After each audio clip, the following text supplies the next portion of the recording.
السلام علیکم رحمۃ اللہ وبرکاتہ۔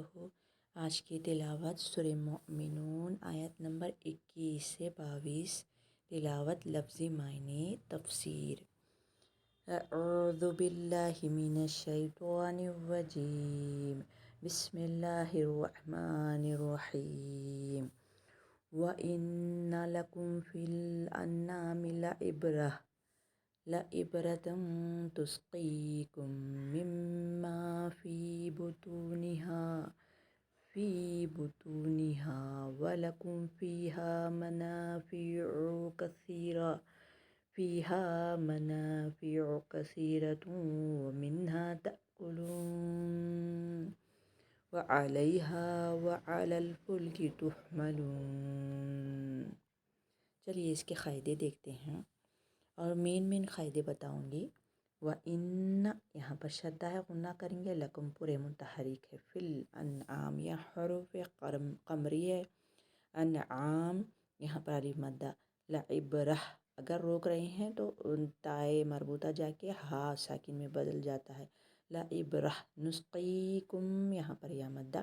مما یہاں پر غنہ اپلائی ہوگا، دو جگہ غنہ ہوگا یہاں پر، فی میں یا مدہ، بطونہا تو کو موٹا پڑھیں گے، ہا الف مدہ، ولکم یہ حرکات ہے، فیہا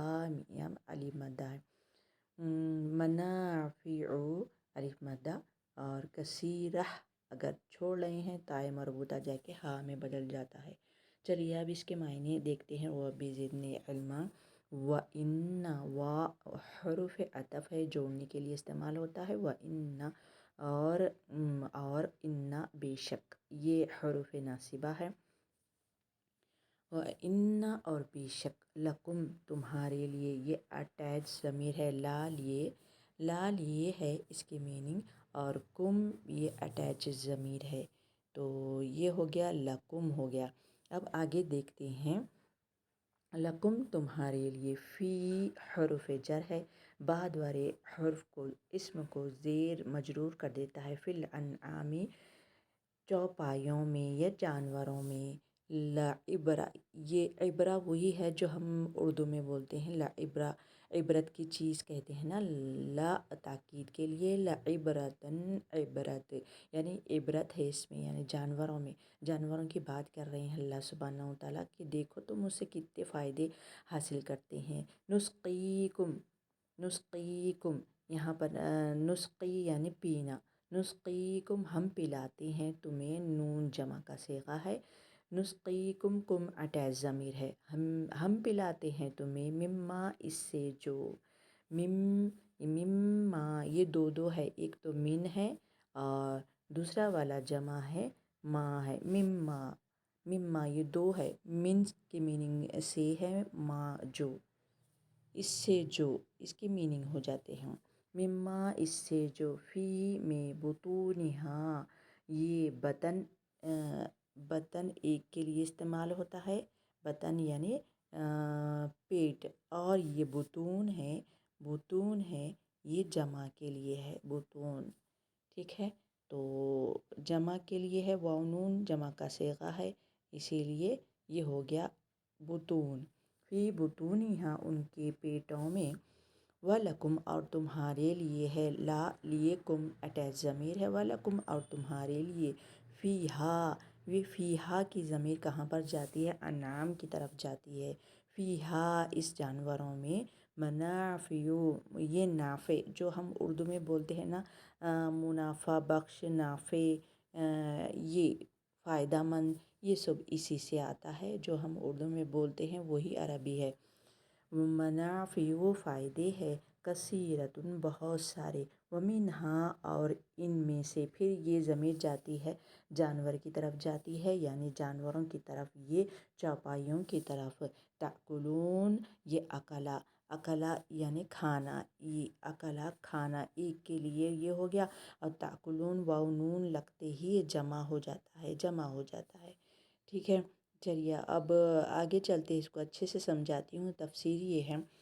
کہ اللہ سبحانہ و تعالیٰ یہ فرما رہے ہیں کہ دیکھو تم جو دودھ پیتے ہو اور اس کے چمڑے سے جو بھی فائدے حاصل کرتے ہو نا، تو بے شک تمہارے لیے فی الانعامی، یہ جانوروں میں عبرت ہے، یہ تمہارے لیے نسقیکم، تم بھی اسے پیتے ہو، یعنی دودھ پیتے ہو تم، یہ طاقت کے لیے دودھ پیتے ہو تم، مما، اس سے جو فی بطونہا، اس کے پیٹ میں ہے، اس کے پیٹ میں کیا ہے؟ دودھ ہے جو تم پیتے ہو۔ اور دودھ کیسے صاف، اللہ تعالیٰ قرآن میں بھی فرمائے ہیں کہ گوبر اور خون اور بیچ میں دودھ کیسا، نہ دودھ میں نہ خون کا ذائقہ آتا ہے، نہ گوبر کا ذائقہ آتا ہے، ایک دم شفاف سفید دودھ ہم پیتے ہیں، فی بطون، یا اس کے پیٹوں میں، ولکم، اور تمہارے لیے، فیہا، اس میں، منافع، بہت سے فائدے ہیں جو تم اس کے دودھ پیتے ہو، کثیرتن، بہت سے فائدے، ومنہا، اور ان میں سے، تاکلون، تم کھاتے ہو۔ اور آگے دیکھیں گے دوسری آیت، وعلیہا، علیہا، ہا کی ضمیر جاتی ہے پھر انعام کی طرف، وعلیہا، وعلیہا، اور ان میں، وعلی الفلکی، اور کشتی میں، فلک یعنی کشتی، کشتی، فلک یعنی کشتی، یہ ہو گیا۔ تو اور یہ تم سواری استعمال کرتے ہو، یہ سواری میں اور کشتی میں کیا ہے؟ بہت سارے فائدے ہیں بتا رہے ہیں۔ وعلیہا، اور ان میں، وعلی الفلکی، اور کشتی، کشتی پر کہیں گے کیونکہ اعلیٰ حرف جر ہے، کشتی پر، تحملون، یہ حملہ، حملہ یہ ہم استعمال کرتے ہیں یہ روٹ کو، ہا میم لام، اس کا روٹ ہے، تو حملہ، یہ جو ماں پیٹ میں حمل، وزن اٹھا کر جاتی ہے نا، یہ جو ہم بول رہے ہیں سب پورا اردو میں یہی ہے، تحملون، حملہ، اٹھاتے ہو، حمل اٹھاتی ہو، یعنی یہ جو جانور تم کو بٹھا کر لے کر جاتے ہیں، سواری تم اس کا لیتے ہو، اوپر بیٹھتے ہو، وعلیہا، ان جانوروں پر، وعلی الفلک، یعنی جانوروں پر، جیسے کہ گھوڑے ہے، گھوڑے پہ بیٹھتے، اور پھر اونٹ پہ بیٹھتے، ہاتھی پہ بیٹھتے، وعلیہا، ان پر، وعلی الفلک، اور کشتی میں بیٹھتے، سامان ادھر سے ادھر جاتا ہے، تحملون، یہ دونوں بھی کیا کرتے ہیں؟ تمہارا وزن، تم ان پر سوار کیے جاتے ہو اور تمہارا وزن بھی وہ اٹھاتے ہیں، جیسے کہ یہاں پر ہے یہ جانور، یہ دماغ میں اچھے سے ذہن نشین ہونا یہ آیت، اسی لیے فوٹو لائی ہوں۔ دیکھیے یہ جانور ہے اور اس سے ہم دودھ پیتے ہیں، تو کتنے فائدے حاصل کر رہے ہیں ہم اس کے دودھ اور اس کے چمڑے سے بھی چیزیں استعمال کرتے ہیں، تو اس کا خیال کرنا چاہیے۔ دودھ دوہنے کے بعد جانوروں کو لازمی پانی پلائے، زیادہ سردی اور بارش میں ان کا خیال رکھے، سردی سے بچائے، کیونکہ وہ ہم کو فائدہ پہنچا رہے نا۔ نمی والی برسیم اور سرسوں کے دھوپ میں، سرسوں کو دھوپ میں خشک کر کے استعمال کرے۔ حاملہ اور دودھ دینے والے جانوروں کے لیے خصوصی احتیاط اپنائیں، جانور کو رات کا کھڑا پانی ہرگز نہ پلائے بلکہ تازہ اور صاف پانی پلائے۔ تو یہ جانوروں کی حفاظت ہو گئی، کیونکہ ہم اس سے فائدہ حاصل کر رہے ہیں، اور یہ گھوڑے ہیں جو ہم ان پر سوار ہوتے ہیں۔ قرآن میں سورہ عادیات میں بھی گھوڑوں کا بہت ذکر کیے ہیں اللہ تعالیٰ، اور سلیمان علیہ السلام کو گھوڑے بہت پسند تھے، تو یہ جانوروں کی بات قرآن میں، دودھ کی بات قرآن میں، یہ سب آئے ہیں، تو اسی لیے ہم اس سے بہت، اس لیے فوٹو لاتی ہوں تاکہ دماغ میں یہ بیٹھ جائے۔ سبق اتنا ہی ہے۔ سبحان اللہ بحمدی، سبحانک اللہم و بحمدک، نشہد ان لا الہ الا انت، نستغفرک و نتوب الیک۔ السلام علیکم رحمۃ اللہ وبرکاتہ۔